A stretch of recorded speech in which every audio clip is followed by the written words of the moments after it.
রাস্তার কাজ করার পর যে পাথরটুকু অবশিষ্ট থাকে বা যে রাস্তার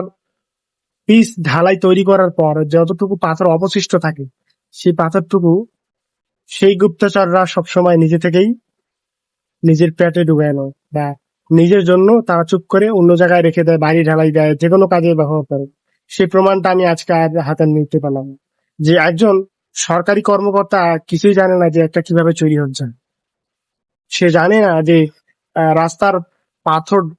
রাস্তার ঢালাই হচ্ছে যে পাথর দিয়ে, সে পাথর যখন অবশিষ্ট থাকে, সে পাথর কিভাবে চুরি হচ্ছে, কে নিচ্ছে, অবশিষ্ট ঢালাই নিয়ে যাওয়া হচ্ছে কিনা, পরবর্তীতে সেটাকে